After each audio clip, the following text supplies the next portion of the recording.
Sadho Sadho. So today we are going to discuss profitability analysis, and I, Dr. Satish Kumar Mittal, senior faculty with Gautam Buddha University, Greater Noida, will be discussing with you profitability analysis. Profitability analysis will have two components: profitability analysis part 1 and part 2, and this is our first lecture. In the part 1 we'll be covering various issues of profitability analysis, starting with overview about it, then background why profitability analysis is required, then various topics under profitability analysis, and main topic is cost volume profit analysis, which is very famously called CVP analysis. Then various other types of cost and their significance will also be discussed in it. CVP analysis assumptions, output and its significance, and along with by taking some examples of tourism and hotel industries will be continuing this CVP analysis. And let's start with the first one. What is profitability analysis? This topic is of two terminology: profitability and analysis. Profitability itself, if we bifurcate under two parts: profitability. What is the ability of this firm, of this business, of this unit to earn profit? To what extent it can be increased, to what extent it can be decreased, at what level there will be profits, at what level there will be loss. This all we are going to discuss. And of course, to discuss profit we need to explain analysis. Analysis is interpretation, how we interpret those various level of profit and its analysis. So about overview of profitability, profitability can be discussed at two levels. First one is at firm level. Firm level profitability talks about all types of profit that firm is earning. Mainly firm has two type of revenue. One is operating and other is non-operating revenue, that you must have discussed under income statement, which are generally called profit and loss account. But our topic will be limiting towards operating revenues, that is the revenues coming from a core business of a firm. For example, a travel agency, if getting revenue from rent, a travel agency getting revenue from interest, a travel agency getting revenue from investing in share bazaar shortly or in long run, that is non-operating revenues. Operating revenue is travel agency getting revenues from operations, tour operations, or from tourism. Then operational profitability will be continued, and for different types of firms, profit defined separately. Like if we bifurcate firms under two heads: business firms and non-business firms. Business firms include sole proprietorship, partnership firm, limited liability partnership firm, Hindu undivided family business HUF. Normally the small level business as shopkeepers, farmers, they run HUF business in India. So not all firms need profit, or not all firms earn profit. So briefly let's discuss various types of firms. There are business firms and non-business firms. Non-business firms include societies, trusts, government departments. Government is not bothered about profit, but of course government is bothered about cost, and cost is important component for any service or any product that is produced in India or anywhere. Public sector undertakings, PSUs, then social entrepreneurs, social enterprises are playing a prominent role in our tourism industry for different services. And business firms, sole proprietorship, partnership firm, and LLPs. So these are included.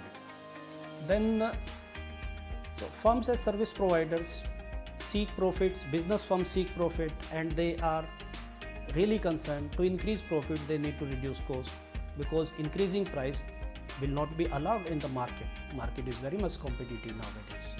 Government provides services at acceptable cost, and government want to know what are the cost and what are various components of cost, what can be reduced, what cannot be reduced. Public sector enterprises, then social enterprises seek profit for growth and sustainability, and profit signals about two important things in a business firm or in a firm. Fund allocation is very important. If you are earning profits, then maybe for further expansion, for growth, for sustainability, for investment, the profit funds can be used. And profit measures managerial efficiency in a business firm.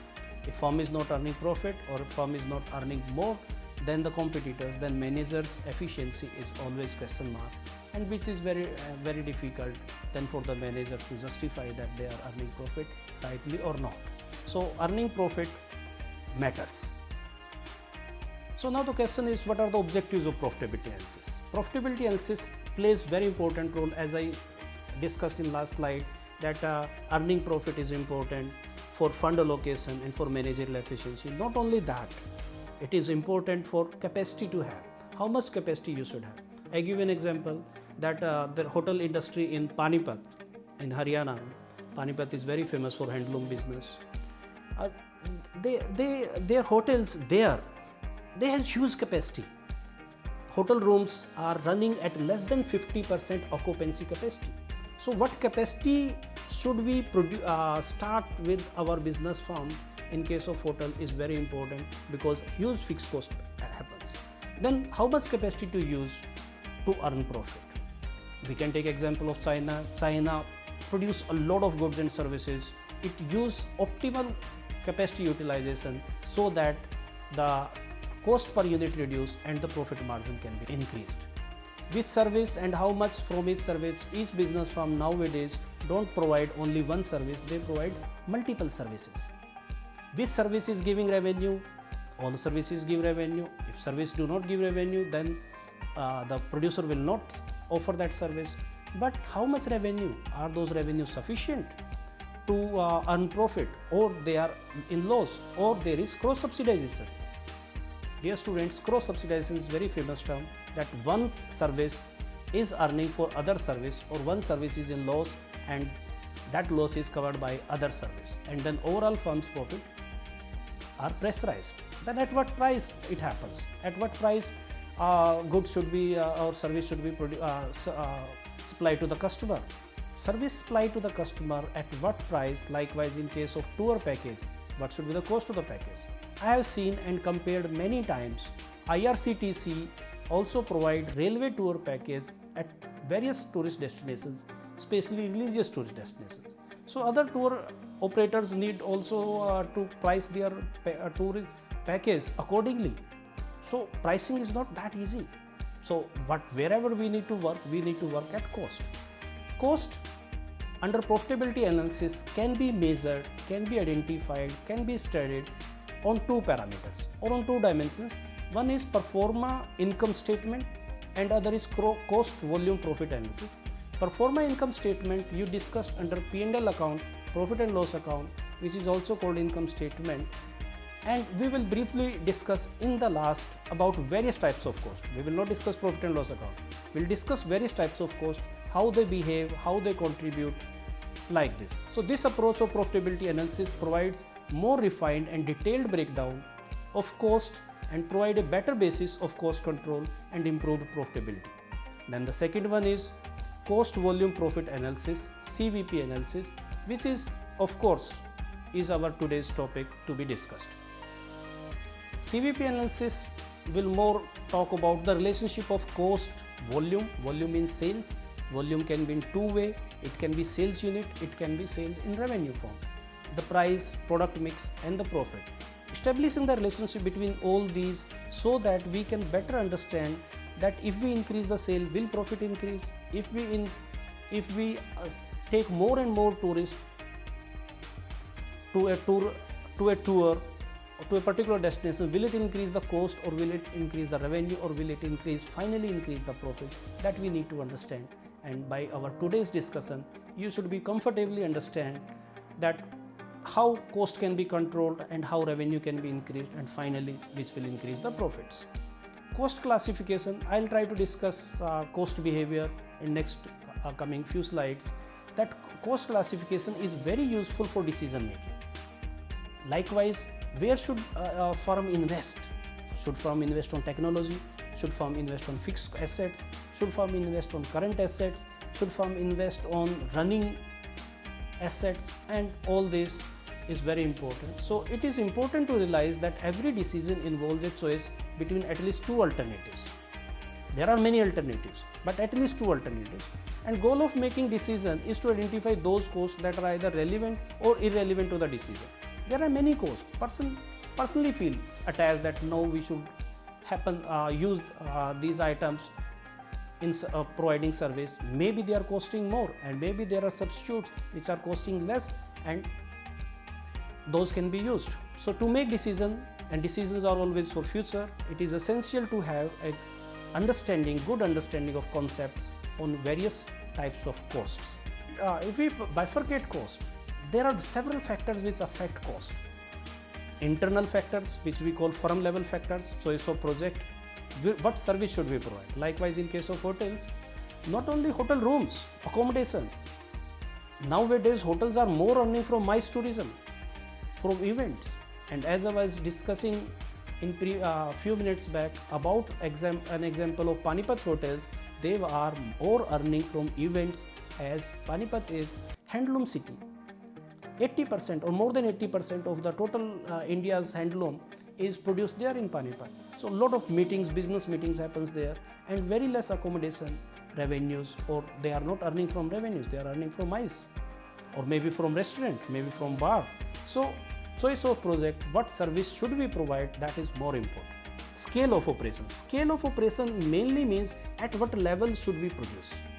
Should we produce 5 unit, 10 unit, 20 unit, 50 unit, 100 unit.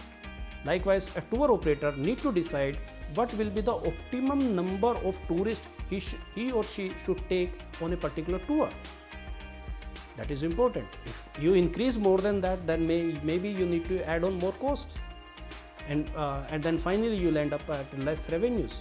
Employee efficiency is also internal factor, because tourism and hotel industry is mainly service industry, and service industry more depends upon employee efficiency, how employees generate revenues. And then finally, management efficiency and technology. In post-COVID arena right now, technology matters. Online services, IoT technology, social media, a lot of things affects our cost. External factors, market forces like government policies, like competitors policies, like the industry scenario, business life cycle of the industry, whether it is on maturity stage or whether it is on growth stage, that matters. Then various inputs, raw material cost, raw material increase. Likewise, in case of hotel industry, huge cost happens of fixed cost. Constructing hotel, you need a lot of cost involved in, and if the raw material cost increase, then the overall cost increase. Exchange rate, foreign exchange matters. Likewise, Indian currency, by God's grace, and maybe many time economists do not really appreciate it, but Indian currency always remained depreciated or undervalued in comparison to foreign currencies, especially US dollar. So a tourist coming from foreign, inbound tourism, it costs them less, and that matters. And international policies, yes, of course there are a lot of international issues are there in the market. Likewise, our relation with that country, then terrorism is a big issue, like Arabian countries may sometime not like that their tourists go to India, and maybe those cultural issues, language issues, such issues, then social security, and many issues which are not in the control of the particular company, but they are macro level, and that so they influence the cost. So let's understand the cost behavior, how cost happens. And to discuss cost behavior, we need to define cost, fixed cost, variable cost, semi-variable cost, step cost, direct cost, indirect cost, operating cost, non-operating costs, sunk cost, opportunity cost. So all these costs we will discuss one by one, and that way we'll have a fair understanding that which cost can be controlled. And one more important cost that we will discuss here is activity-based costing, which is very, very important for service industry. So cost behavior, how cost respond to a change in activity. So behavior means how it respond to a particular activity. Cost increase in same proportion. If revenue increase, if revenue doubles, if sale double, will cost double, or cost reduce more than double, or if cost increase more than double, or if cost reduce in less proportion, that we need to study. And relevant range, what range of activity, what range of level of production that a business firm should make to increase its revenues, to increase its profit, to increase its sustainability and financial sustainability, so that it can finance its own projects. So let's redefine cost behavior again on here. Cost behavior refers to how cost will react to change in the level of activity. Level of activity means level of sales, level of revenue generation. So how cost behave? Will cost increase in the same proportion, or will cost not increase in the same proportion, less proportion or more proportion? So for that reason we need to understand various types of cost that happens. One is variable cost, which is very important to be discussed, fixed cost, mixed cost. Mixed cost is also called semi-variable cost. Let's start with fixed cost. Fixed costs remain unchanged for up to a certain level of production as volume changes within the relevant range. What does this mean? A huge sentence with complex language is given. This simply means to produce a certain level of goods, we need to incur some cost to develop infrastructure. Likewise for hotel industry, if you want to run a hotel, you need to establish a hotel. You need to set up a building, you need to purchase furniture, you need to make fixture and fittings, you need to make bring electrical equipments like fans, ACs, you need to have electronic equipments like softwares, computers. So they are fixed costs. To start a business, even for one room, you need to have infrastructure. That is fixed cost. Fixed cost has three peculiar characteristics that I'll be discussing on next 3 slides. First peculiar characteristics here is fixed costs remain fixed to a certain level of production. For example, one person starting a travel agency and taking a tour, number of tourists, if up to 20 tourists, one person can be escorting and that tour can be run very smoothly. So total costs, fixed costs remain constant for up to 20 tourists. Even if there is one tourist, that escort need to go there. Up to 20 tourists, that escort need to go there.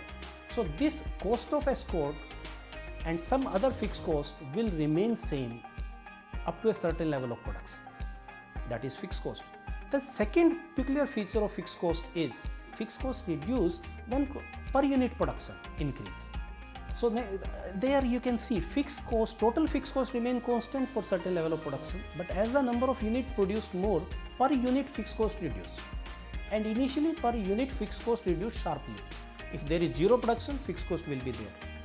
No tourist is there, no guest is there in a hotel, but guest fixed cost is hotel fixed cost is there. And if there is one guest, total fixed cost will be allocated to that guest revenue, and then there will be losses. So when the guest increase, the fixed cost per unit, per guest reduce. Initially it reduced very sharply, but it will never be zero. Why it will be never zero? Because fixed cost cannot be reduced to zero.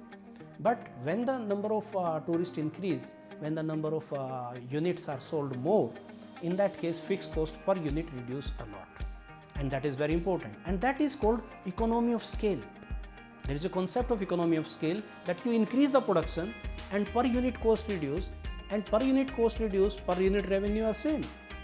And this increase our profit margin, and this is profitability analysis that we are going to discuss in next few slides. Fixed cost we can bifurcate under two heads. One is committed fixed cost. Committed fixed cost that you need to make in any case, whether there is zero revenue or whether there happens revenue. So long term cannot be significantly reduced in short run. Fixed costs are for long run, they are committed and they cannot be reduced in near future. You have constructed a hotel with 100 rooms, it will remain 100, whether there comes one guest for accommodation, or there come 10 guests for accommodation, or there come 20 guests for accommodation. If you have made 3 floors, 100 rooms, it will remain same. It will remain same in long run. Discretionary, there are some fixed costs which you really can reduce, which you can avoid, which you can maybe postpone. So example for committed fixed costs are depreciation of building, it remains same, or state taxes of developing hotel in a urban area. Maybe in rural area the taxes are less, or there are some rebates, there are some concessions by the government, but in urban area there are not so. Especially when you design or when you develop 3-star or more than 3-star hotel facilities. And discretionary fixed cost examples are advertising expenditures. And nowadays, thanks to the social media, advertising expenditures, they are reduced to a great extent. Next cost is variable cost. You know, very interestingly, variable cost behave inverse to fixed cost. As I said, in fixed cost, total fixed cost remains same as the revenue increase, as the sale increase, but variable cost is opposite to it. It is zero initially and it increase in the proportion of sale. So it increase in the same proportion of sales, that is variable cost. Cost that change in direct proportion with a change in volume with the relevant rates. Per unit variable cost remain unchanged. So second important feature of variable cost is per unit variable cost remain unchanged. Variable cost mean what are those variable costs?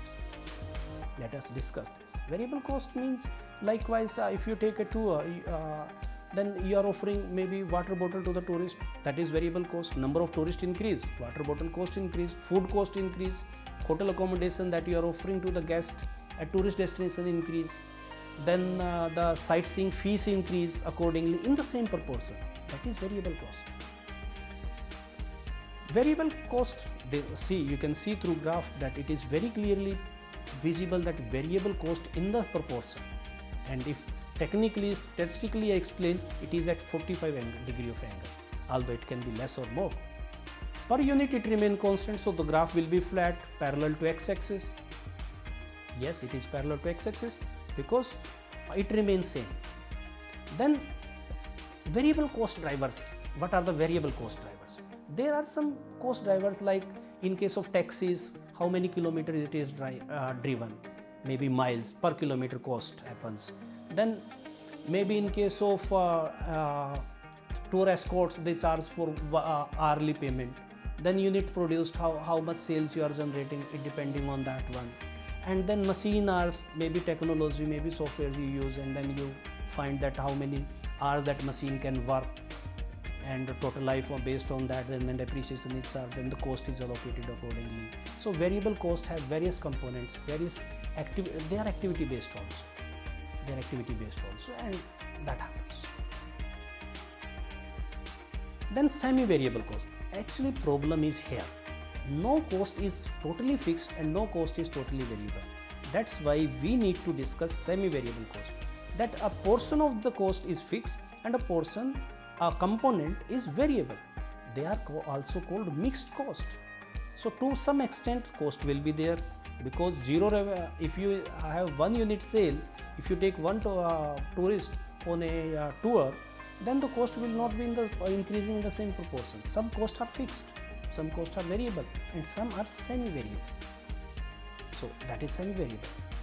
Through graph, let's try to understand what are semi-variable costs. Some portion of the cost is fixed, that is through this you can see, and after those fixed costs start having variation, and that is variable cost. So variable cost plus fixed cost, which is not clearly separable, are part of semi-variable cost. Next slide you will see that it is very important, and it is again defined very clearly. Mathematically I try to define, let's see, in school time you must have studied regression analysis, y is equal to a plus bx, whereas x is revenue, y is cost, and per unit sale, that unit is affecting the cost, and the cost is bifurcated under variable cost and fixed cost. If understood, very good. If do not understood, then try to bifurcate the cost under fixed cost and variable cost, because semi-fixed cost, semi-variable cost or mixed cost also have both the features, that they are variable, they are fixed also. For example, let me give you an example for it, and that is very interesting. In case of if you are running a taxi business, the car, if you are not using car, there are fixed costs. Maintenance charges you have to pay, depreciation of the car will be there, then car insurance will be there, that is fixed cost. Petrol or fuel or diesel or CNG that you will be using, that is variable. If you run the car, it will be there. If you do not run the car, it will not be there. Then what are the semi-fixed, semi-variable? If you run the car maintenance cost increase. It will not be same when the car is standing in your parking. So that is semi-fixed cost. And then next is step cost. Step cost means at a certain level of production cost increase. Step 1, step 2, that up to 20 tourists if you are taking on a tour, on a single group. If you are taking a group of 20 tourists, then after 20 you need to give second escort, you need to have second car, you need to have second arrangement for them, and then the cost increase. Fixed cost also increase, variable cost also increase. That is step cost. and that is part of actually fixed cost, semi-fixed cost also. See, this graph actually shows, gives us the real picture. No cost is fixed, no cost is variable, and the relationship of costs is not straight line, because life is not straight.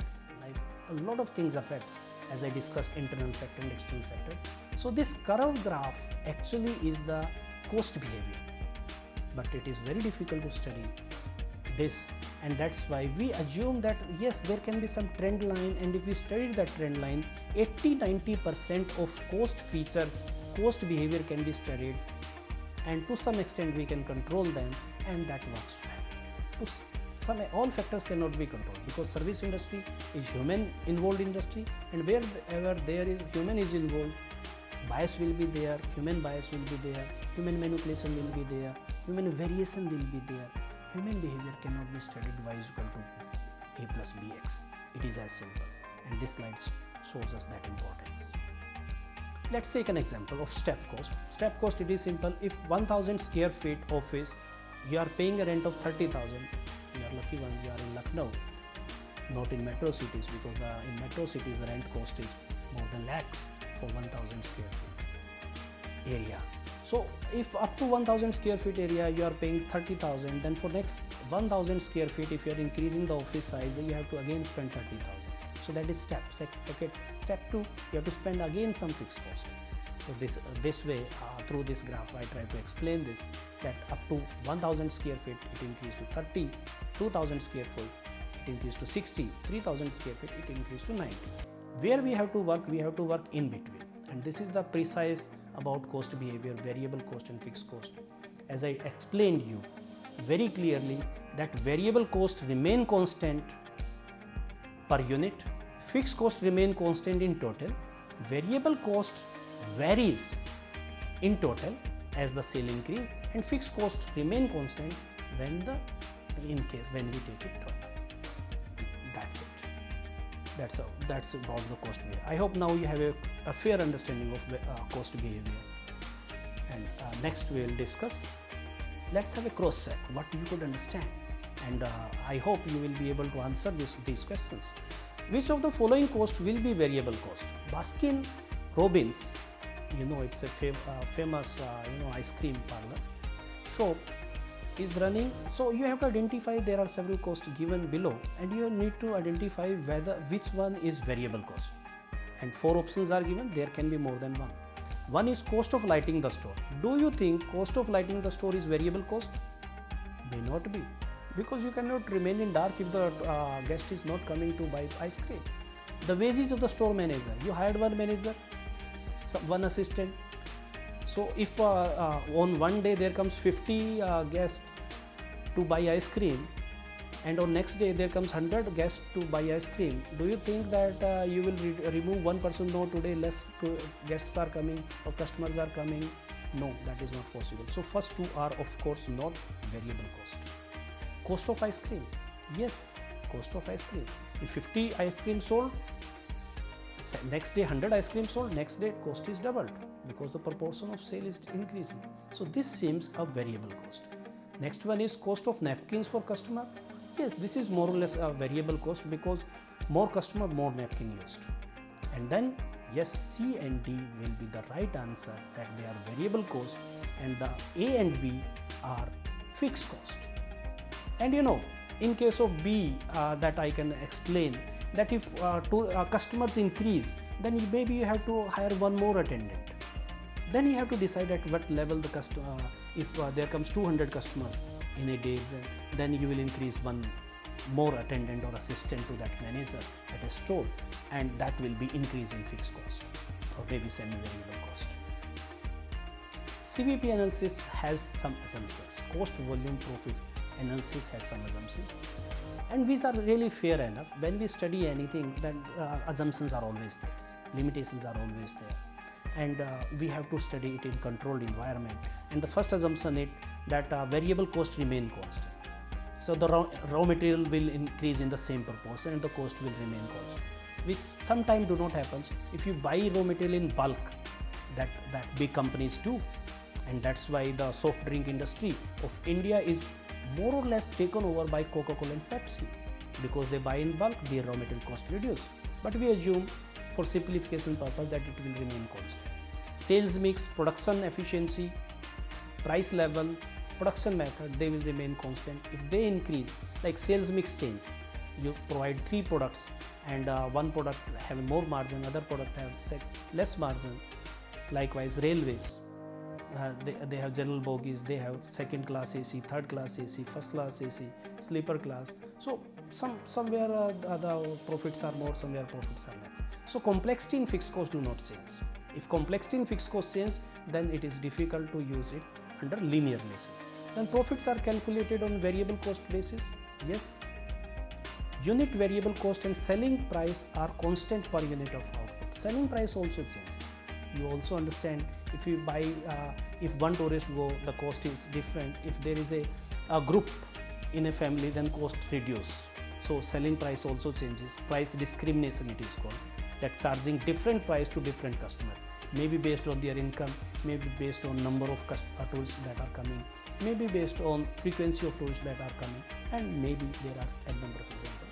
But for simplification purpose, we say that cost, factor cost, matlab input factor cost, and the sales price will not increase. Then there are some other assumptions also. The other assumptions are which method we are using, in which scenario we are working, whether it is recession scenario, whether it is a good business conditions are there. Likewise, in current scenario of Corona, COVID-19, we are finding a lot of difficulty in doing tourism business. So that affects a lot the production cost as well as the revenues. CVP significance, it has significance because now we should be able to understand, and the service provider, travel agency, tour operators, hotels, they need to understand that what capacity they need to develop. In NCR, in Delhi region, you will find a lot of malls, lot of destinations those are developed, lot of heritage sites those are developed, lot of hotels those are developed. They are underutilized for next 20 years even, from last 10 years. So what capacity we should build, what capacity should be used, and at what price should we offer, and what services should we offer, they are really important. And CVP analysis helps us in understanding all these things, and that is significance of CVP analysis. And of course, at what price. So CVP has a lot of significance, not only in business, I tell you honestly, it is in personal life also. Cost, volume, profit analysis. We buy in bulk. That's why lots, the wholesale market is coming. That's why Big Bazaar is coming. Number of tourist customers are going more there. Maybe for fun, they are buying in bulk because cost reduce. So cost, volume and profit is very important to understand. And along with this, we need to understand few types of cost, another types of cost, additional types of cost, which are direct cost, indirect cost. Direct cost is about which we identify that this is affecting our revenue. Indirect cost, which is indirectly affecting, like depreciation of the building is indirectly affecting our revenue costs. Then sunk cost. Sunk cost, normally fixed costs are called sunk cost. Why they are called sunk cost? Because once we make fixed cost, likewise in a restaurant, if you are establishing a kitchen and you buy kitchen equipments of 10 lakh rupees, maybe not even a single customer come for food. That should not happen. But if no customer comes, but cost is there, sunk cost. Then opportunity cost. This is very important thing. In one line, I'll try to explain it. Opportunity cost is foregone cost, the best foregone alternative. For example, to a student, if he is studying regular course, at the same time, if he is not studying regular course, he could do some job if he is adult. Like graduation and post-graduation, adult students are doing, normally above 15-year-old people, so they may earn at least 2 lakh rupees per annum. So if they are studying regularly, by going some college or institution or some university, they are foregoing these 2 lakh rupees. So this is also cost, and that should be counted, that should be considered. Then they should not only, they are not spending on fees, but they are foregoing their revenues they could earn if they would be working and then studying part-time. And that's why in developed countries, people work along with studying part-time. Even from India, people are going with. So in conclusion, in first part, we try to explain various types of cost, their features, their behavior, how revenues behave, how they will affect revenues, and that impacts a lot in our decision making, that what cost should be identified and should be eliminated, and what cost should be increased to increase revenue. Thank you very much. I hope the basic concepts of CVP analysis are clear to us. So meeting next lecture on profitability analysis. Thank you. Have a nice time.